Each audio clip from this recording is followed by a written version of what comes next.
Have you ever wondered how close you've come to danger without even realizing it? At Shivering Vault, we take you there, one story at a time. Get ready for today's unnerving journey.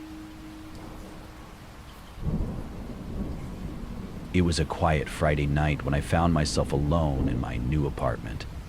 I had recently moved into a small building on the outskirts of the city, and my roommates had gone out for the weekend. I hadn't been living here long, so I wasn't used to being alone yet. But I loved the peace and quiet. No late-night parties or loud noises from the neighbors, just me and the hum of the city far below. I had just finished my dinner and was lounging on the couch watching TV when I noticed the time. 10:45 p.m. My roommates had texted me earlier saying they'd be out for a while, so I was planning to just relax and get an early night. That was when I heard it, a soft knock at the door. At first, I didn't think much of it. Maybe it was one of the neighbors or someone I didn't know asking for a favor. But when I looked through the peephole, I saw a man standing on the other side, looking down at the floor. His clothes were dark, and he seemed to be in his mid-30s. I waited for a few seconds, unsure whether I should open the door. I didn't recognize him. I was alone after all, and I wasn't going to open the door for a stranger at this time of night. I took a step back, just to be cautious. The knocking came again, more insistent this time. I pressed my ear against the door, listening. I could hear a faint voice, almost too soft to make out, but it seemed like he was speaking to himself. "Come on, let me in, just let me in." My heart began to race. I grabbed my phone and dialed the number for the building's emergency line, but just as the phone started to ring, the knocking stopped.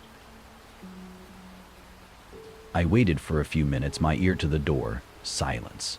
I hesitated, wondering if maybe I had just imagined the whole thing. I didn't feel like waiting around all night to find out. So I decided to call it a night and go to bed. But then I heard something that made my blood run cold. The sound of the door handle jiggling. I froze. I was sure I had locked the door. I remembered checking it twice earlier, but now someone was trying to get inside. I silently backed away from the door and grabbed the nearest object, a heavy book, just in case. My thoughts raced as I tried to think of my next move. Should I hide? Should I call the police? I didn't want to make any noise and alert whoever was out there.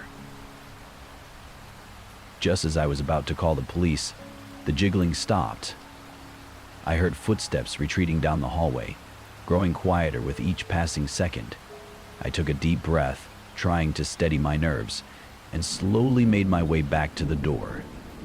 I peeked through the peephole again. No one. I felt a sense of relief, but I couldn't shake the feeling that something was wrong. I slowly unlatched the door, opened it slightly, and looked down the hallway. It was empty.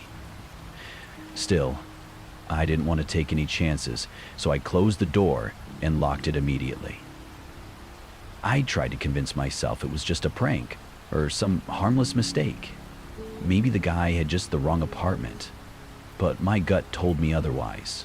There was something off about the way he was acting, the way he just stood there, talking to himself as though he knew I was inside. The night dragged on.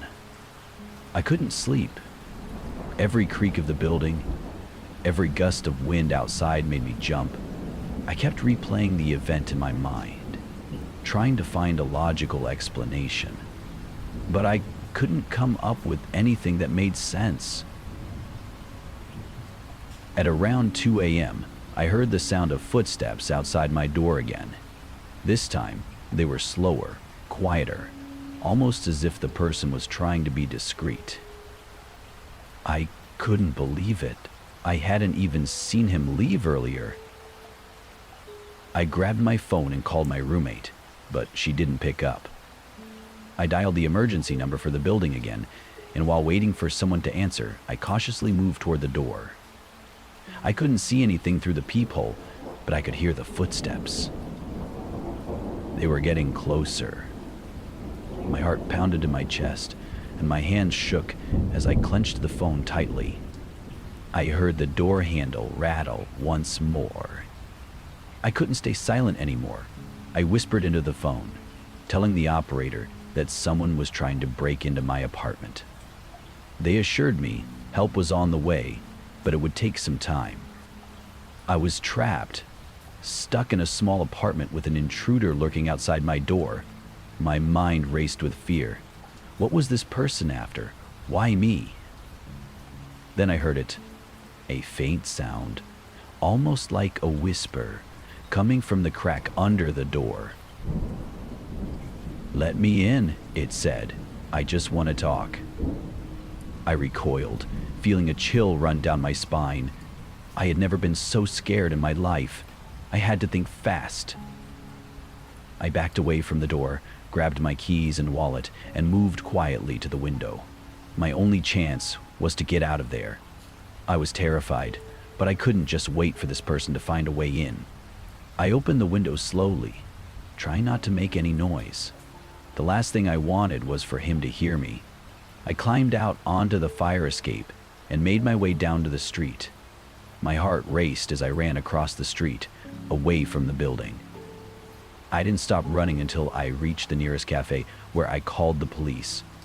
The officers arrived shortly after, and when they entered the apartment, they found no one there. The building had been locked up tight, and the only trace left behind was a scuff mark on the floor where the door had been jimmied open. Afterward, the police confirmed that they hadn't received any reports of similar incidents in the area. They were unable to identify the person, and I was left shaken and confused.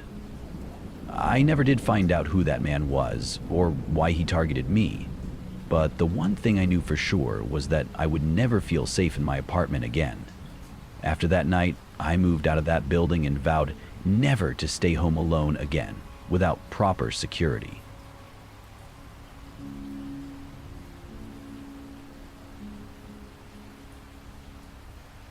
I had just moved into a quiet suburban neighborhood. My new rental was a single-story house, spacious but a little old. It was my first time living alone, and I was looking forward to the independence, though I couldn't shake the slight unease that came with being entirely by myself in a new place. After spending the day unpacking and setting up the essentials, I decided to call it a night. By 10 p.m. I had my bed made, my kitchen organized, and my laptop set up on the dining table. I was exhausted, but as I brushed my teeth, something strange caught my attention. The guest room door, which I distinctly remembered leaving open, was now shut. At first, I chalked it up to the draft. Old houses creak, settle, and do strange things. I walked over and opened it, finding the room completely empty. Still, a faint chill ran down my spine. I shook it off, locked the front door, double-checked the windows, and went to bed. Around 2 a.m., a loud bang jolted me awake. It sounded like it came from the guest room. My heart raced as I lay frozen in bed, straining to hear. Another sound followed, a soft, deliberate shuffle coming from the same direction. I grabbed my phone and turned on the flashlight, hesitating at my bedroom door. My rational mind told me it was nothing, maybe the old house groaning or something falling, but my gut told me otherwise. Steeling myself, I stepped out into the dark hallway. The guest room door was shut again. I swallowed hard, gripping the phone tightly. I took a deep breath and pushed the door open. The room was empty, just like before. Nothing was out of place, and no one was there. I scanned the floor and walls with my flashlight, but saw nothing unusual. Still, the feeling of being watched lingered. I closed the door again, this time locking it. I couldn't explain why I felt compelled to do so, but it made me feel a little better. As I turned to head back to my room, I noticed something that made my stomach drop. Muddy footprints leading from the front door to the guest room. I hadn't heard anyone come in. The locks were still in place, and the windows were secure. My breathing quickened as I followed the trail, which stopped abruptly at the guest room door. Panicked, I called 911 and whispered my address to the dispatcher. They told me to stay in a safe place until officers arrived. I locked myself in my bedroom, gripping a heavy flashlight for protection. The minutes stretched like hours, but finally I heard the faint wail of sirens. When the officers arrived, they conducted a thorough search of the house. To my relief and horror, they didn't find anyone inside. But what they did find was worse. A hidden hatch in the floor of the guest room, concealed under the carpet. It led to a small crawl space that opened to the backyard. The officers inspected the crawl space and found a disturbing collection of items: crumpled food wrappers, an old blanket, and a notebook filled with erratic, incoherent scribbles. Among the pages was a crude drawing of the house floor plan. My house. And a chilling detail, my bedroom was circled. The officers told me that someone had likely been living in the crawl space for a while, entering and exiting through the backyard hatch. They assured me that the hideout's discovery would scare the person away, but the thought of someone watching me from under my floorboards was too much. The next day, I packed my belongings and left the house. I broke my lease and forfeited my deposit, but I didn't care. No amount of money was worth the anxiety of staying in that place another night. The house was listed again a few weeks later, and I never found out who'd been living there or how long they'd been watching me. But I learned a valuable lesson. Trust your instincts and never ignore the small signs that something isn't right.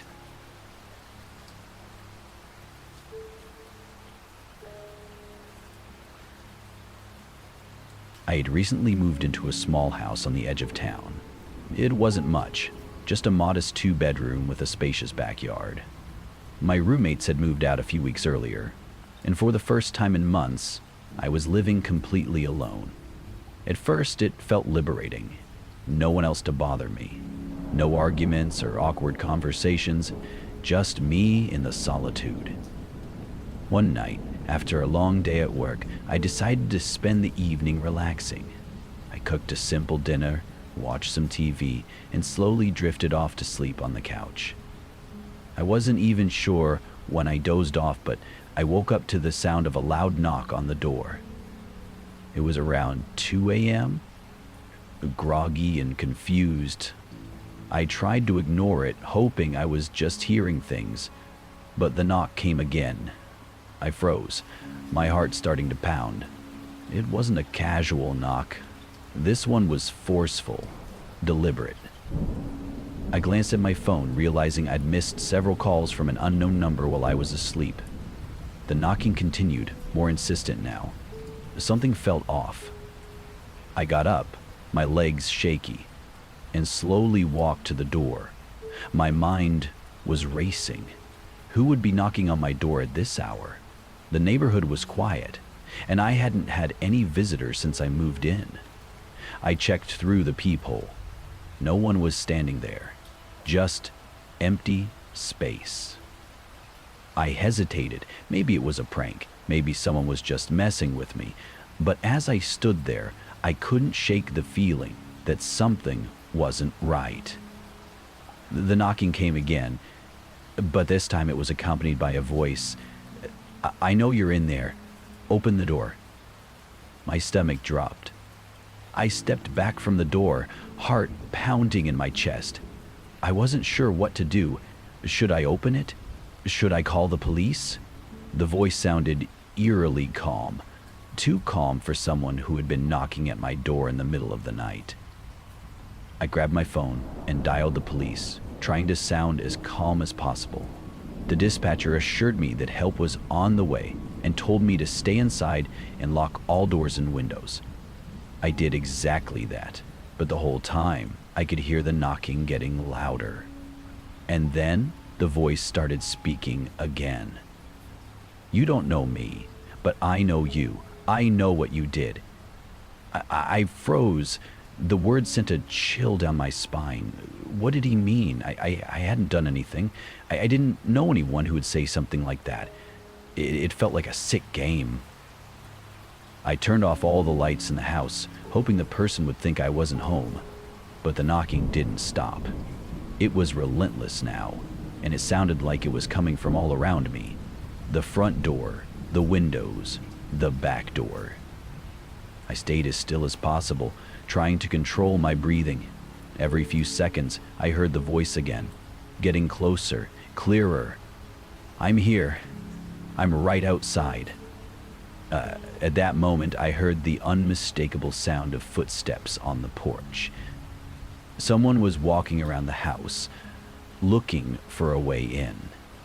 I could hear them scraping against the walls, testing the windows. Then, I heard the unmistakable sound of a door handle turning. The back door. It was locked, but the sound of someone trying to break it open was terrifying. I couldn't take it anymore. I grabbed my phone and texted the police, telling them everything I had heard. Seconds felt like hours. I didn't know how much longer I could stay hidden in my own home. The knocking stopped. I could hear nothing but my own heartbeat in my ears. The silence was unbearable. Had the person left? Was this some twisted joke? Then I heard it again, closer this time. The voice, barely a whisper. "I can see you." My stomach dropped. The fear was overwhelming, and I was paralyzed. I had no idea where the person was, but I could hear them breathing. It felt like they were in the room with me. Suddenly, I heard a loud crash. The front window had been smashed. I screamed and grabbed my phone to dial the police again, but before I could press the call button, I heard sirens in the distance. The police had arrived. They rushed to the house, shining flashlights into the yard. The knocking stopped, and after what felt like an eternity, an officer knocked on my door, telling me it was safe to come out. When they searched the house, they found no one. No one was hiding inside. The windows and doors were still locked, but the damage was clear. Someone had tried to break in, leaving a trail of broken glass behind. The police had no leads, no fingerprints, no footprints, no way of knowing who had been in my door. They told me to be careful, but they couldn't do much more without evidence. I didn't sleep that night. I stayed awake, watching the dark corners of my house, waiting for something, anything, to happen. But nothing came. The next morning when I went outside to check the damage, I found something that made my blood run cold. On the porch, in the dirt, was a single, deep footprint. Barefoot, large, and very distinct. And it was right outside my front door. That's it for today's tale from Shivering Vault. If you have a story worth sharing, drop it in the comments or send it our way. Don't forget to subscribe and share with your fellow thrill seekers. As always, the Shivering Vault thanks you for unlocking today's tale. Until next time, the vault awaits your return.